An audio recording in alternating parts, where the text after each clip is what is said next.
For years, I carried a wound that no one could see. On the outside, I smiled, worked hard, and lived my life as if everything was fine. But deep inside, there was a name I could never hear without feeling anger. It belonged to someone I once trusted completely. We had been best friends. We shared secrets, dreams, and countless memories. I believed our friendship would last forever. But one mistake changed everything. A rumor began spreading about me. At first, I ignored it. Then more people started treating me differently. Some avoided me, others whispered when I walked by. Eventually, I discovered where the rumor had started. My best friend. I couldn't believe it. When I confronted them, they admitted it was true. They said they were jealous of opportunities I had received and didn't think the rumor would become such a big deal. But it did. The damage was already done.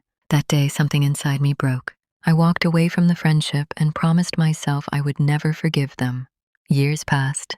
Life moved forward, but my anger stayed behind like a shadow. Every achievement felt incomplete because part of me was still replaying what had happened. Then one evening, I received a message. It was from them. At first, I almost deleted it without reading, but curiosity won. The message was simple. I know I don't deserve your forgiveness. What I did was wrong. I've regretted it every day. I'm not asking to be friends again. I only want to say I'm sorry. I stared at those words for a long time. Part of me wanted to ignore them. Part of me wanted to remind them of all the pain they had caused. But another part of me felt tired.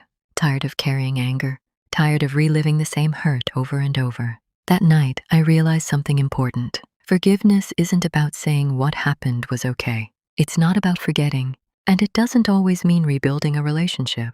Sometimes forgiveness is simply deciding that your future matters more than your past pain. The next day I replied, "What happened hurt me deeply. It changed me in ways you may never understand. But I've carried this burden long enough. I forgive you." I expected to feel victorious. Instead, I felt peaceful. For the first time in years, the weight I'd been carrying disappeared. The memory remained, but the anger lost its power. We never became close again. We never returned to what we once had. But that wasn't the point. Forgiveness wasn't a gift I gave to them. It was a gift I gave to myself. And that's the story I've never shared before.